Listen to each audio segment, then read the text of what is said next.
players involved in learning and memory and synaptic transmission and the basic functioning of neural cells in the brain, to neural networks and neural circuits that give rise to specific functional properties of different brain regions, and ultimately how these different patterns of function and connectivity give rise to the overall organization of the brain and its function in our daily life. So understanding all of those different things requires a multifaceted approach.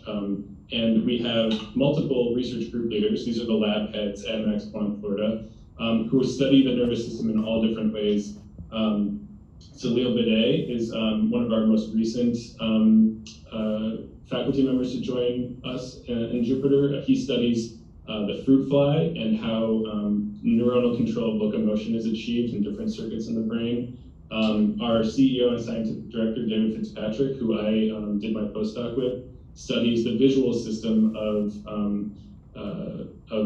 mammals and how basically neural circuits in the brain develop and give rise to functions that are important for perception. And just to name a few, Dr. Wong studies the hippocampus, the mouse hippocampus, and how it's involved in navigation, but also the formation of memories and how different aspects of hippocampal neural circuitry give rise to that episodic memory formation. So together, the different types of approaches that these research group leaders take gives us a sort of all-encompassing view of all the different levels of organization in the brain, and hopefully down the line will give rise to important translational applications. In addition to what we have on the ground here in Jupiter, we have over 70 collaborators throughout the world in Asia and Europe and in North America that are spreading our gospel of basic science throughout the world. But really, my role in all of this is to foster our training environment and to bring in students from all walks of life who have different skill sets, who can contribute to research in different ways. And so the way that we approach this is basically at different levels of training experience, bringing in students for different types of projects.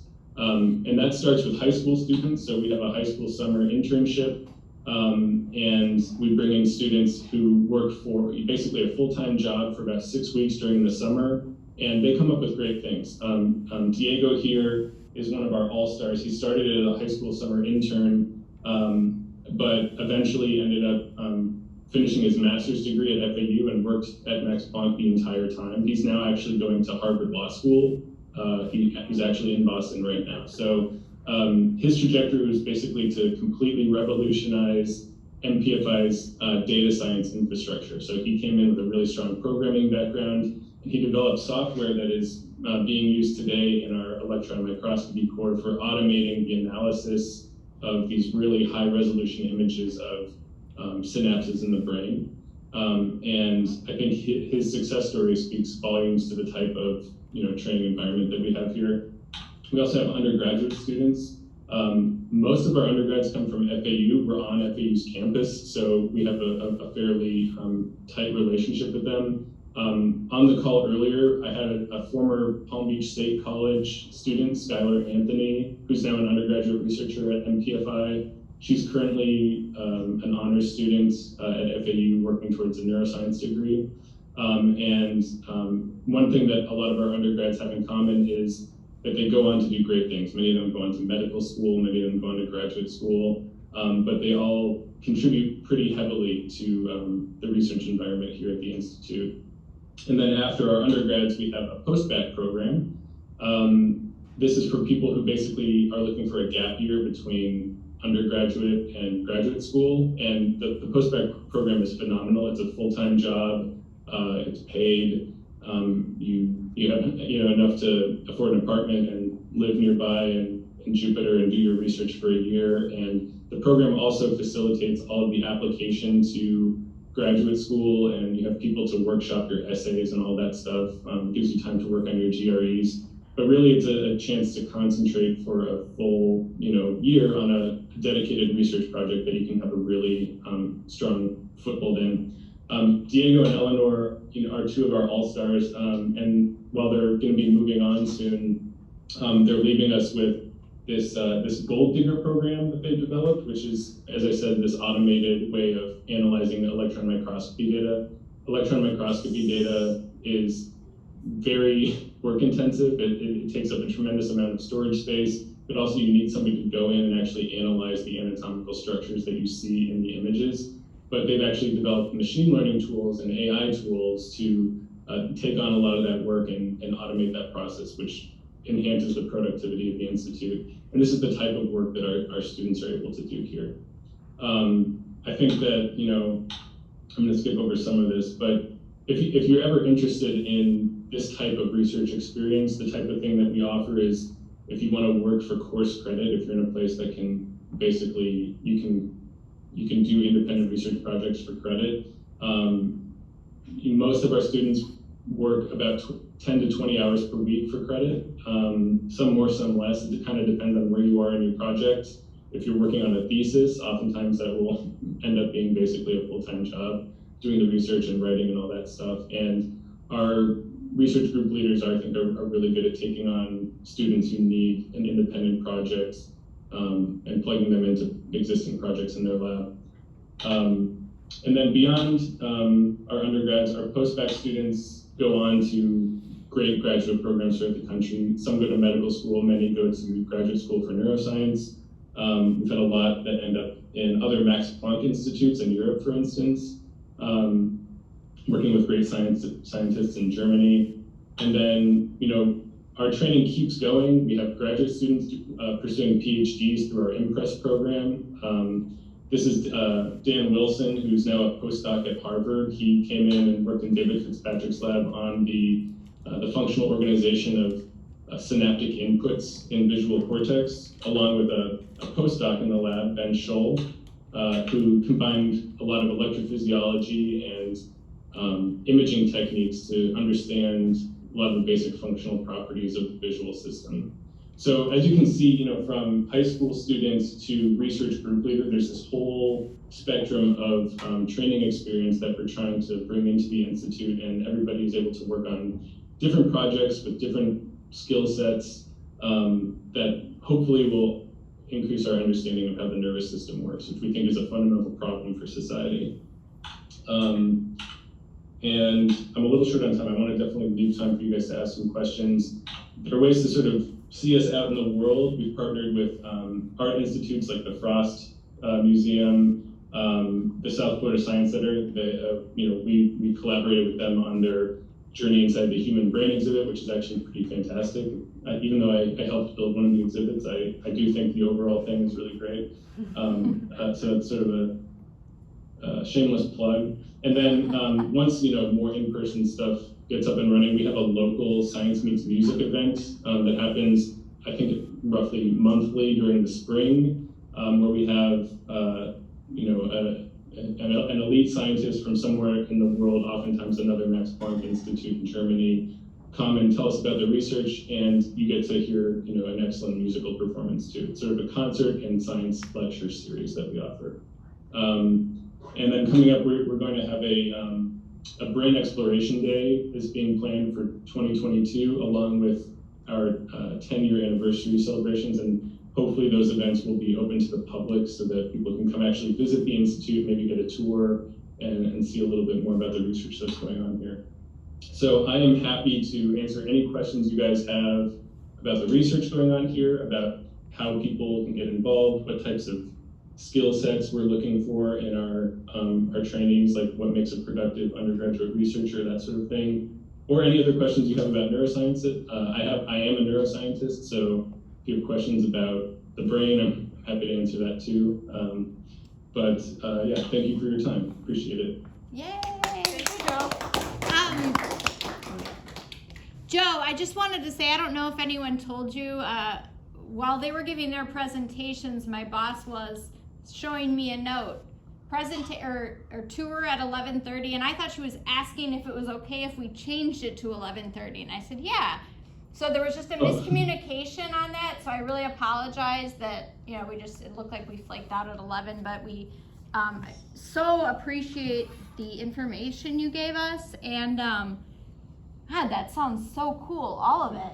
I wish I could just turn back the clock to be 20, and then so how do you get involved our students are going in, they're going to, one's going to FAU, one's going to UM. How, if they want to be involved, how would they go about that? And also what type of, exactly what you said, what type of personnel, background are you looking for? Yeah, it's a great question. I think it's the question to be asking at this point in your career. If you're interested in scientific research in general, as an undergrad, what you should do is you should work very hard to find a lab that you can do essentially a thesis project in. And that's a long-term goal. That's not something you go in freshman year and say, dear Professor X, Professor Y, there's already Professor X, but dear Professor, I want to do my thesis in your lab, and you're a brand new first semester freshman. They're going to look at you and be like, are you crazy? What are you bringing to the table? So what you really want to do is sort of slowly develop relationships with people and get your foot in the door, get them to know you so that when the right opportunity for you arises that matches with your interests and your overall career trajectory, they know how to match you up. And that's a role that I can sort of fill. I do it a lot for FAU students. And we have students outside of FAU also. We have a UF student who works on more computational programming type stuff. He works remotely, but he's a UF student. He happens to apply for transfer credits at FAU, but that's not necessary. As long as you're getting your degree somewhere and they have sort of an independent study, maybe you have a faculty advisor at your university who can sign off on it and lets you do your research with Max Planck, that's all we need in terms of human resources to onboard you as a undergraduate student here.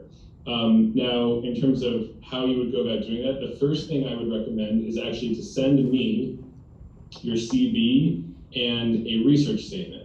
Basically, a one-page CV detailing your experience, your educational background, where you are currently, and a research statement that tells me a little bit about you and what your interests are. That can be very specific to, say, a lab at Max Planck, Florida. Like, I'm really interested in Dr. Rangaraju's research on metabolism and mitochondria. Or it could be very specific. I'm interested in how neural circuits give rise to functional properties of the brain that are important for behavior, that sort of thing. And then we can meet and just discuss where the best fit is in terms of your skill set. I can also tell you that there are certain skills that maximize the likelihood that you're going to be an appealing candidate to work in somebody's lab. What would I those think be? oftentimes there's an emphasis on sort of wet lab techniques in terms of pipetting and slicing brains and doing histology and immunohistochemistry and that sort of thing. That actually is not typically the fastest route to ending up in a Max Planck lab. There are positions in labs for that type of work, but the thing that we actually need the most, and for students who are just starting out in undergrad, I think this is really important to know in general, not just for whether you want to work at Max Planck or not, but one of the most important skills you can have as an undergraduate researcher and beyond is programming skills. So basic computer programming ability is absolutely essential for anybody who wants to analyze imaging data or behavioral data or physiology data, anything, basically any kind of data analysis you want to do in the life sciences. You can't just get away with using Excel spreadsheets and statistics packages anymore. You need to know Python or MATLAB. And these things are easy to pick up. You need to take maybe a one-semester course on Intro to Python and maybe some data structures and algorithms courses. But if you have that background and an interest in analyzing data, you're going to have a fast track to so many labs because the old people who run these labs don't know how to do the programming. They need the next generation of people to do that stuff. So we have a data science initiative going on at Max Planck right now where we try to attract students with strong programming backgrounds to handle a lot of the needs of the labs in general at Max Planck. So these are groups that you would end up working on multiple projects across labs. It's really great for networking and that sort of thing. So if you are sort of at the stage where you're sort of plotting out the courses you want to take over the first couple of years of your undergrad and you want a little bit of advice on what are the types of skills that would be beneficial for getting into a lab early, feel free to drop me an email. I'm gonna... You put it up I put it up. Yeah, Yeah. Joe Schumacher. And I'm happy to sort of consult with you on that. Ah. But yeah, if you feel like you maybe even already have the background to join a lab and contribute to a project, and you're interested, shoot me your CV and a research statement saying sort of what your interests are. Like, do you want to go to med school? Do you want to go get a PhD in neuroscience? Like, different pathways through academia can all sort of intersect at Max Planck, I think. Oh my gosh. Is there any way that we can have a copy of the presentation that you? I just recorded it, Kat. Don't worry, Joe. I recorded it with my cell phone. Okay. Do you guys? Yeah, I don't think I said anything that was a trade secret, so No, feel but free to share it internally, I guess. yeah. Well, I just meant for the people who already heard it. I was gonna share it with. I wasn't gonna blast you out. Man, that was really succinct and very informative. That was very insightful. We got like the inside track. Do you ladies have any specific questions? No? Okay. Do you want to say anything, Dana? No, Joe, I just want to, my name is Dana Hamadi. I'm the Associate Dean of STEM at the Boca Raton campus. So it's such a Nice to pleasure meet you. to meet you. I am the boss that Megan said created the confusion of time, so I apologize. That's okay. That's okay. The only thing we missed out on was The student, with Skylar was going to sort of tell about her experience, coming from Palm Beach State and now being at MPFI. But I think you guys kind of get the idea. It's like there's space for students, and we're always trying to attract the best and brightest and train people up to have sort of Thank you, and please share the with skill set. Skylar our Yeah. apologies, because we would have loved to hear it from her as well, especially as a Panther herself, we would have loved to hear it. So please extend our apologies for missing her. But like you said, Absolutely. you are looking for great talent, and from what I saw today, these two young ladies do in just 6 weeks, I was blown away. So hopefully, I don't know what their future will hold, but who knows? And I think if in the future Max Planck has the privilege of having them, I think you would be Absolutely, in a very good yeah. place. Yes. Yeah, Thank you definitely for stay your in time. touch, and I'm happy to. I sort of have a rolling list of students who are inquiring about positions here, and I'm when there isn't a great match, I try to work with that student to show them how they could fit in, how they, like, what sort of skills would they need to bring to the table. There's a lot of stuff you can do outside of college too. There's free Python tutorials online and that sort of thing. I always recommend to people. So if you think you're going to be a molecular biologist or something like that, still consider taking some kind of programming courses, because there's no end to how beneficial that can be, broadly speaking, in your career. Thank you. I just took that hint from you. I'm gonna get on that. So thank you so much, Joe. I appreciate your willingness to help us and your willingness to step up. And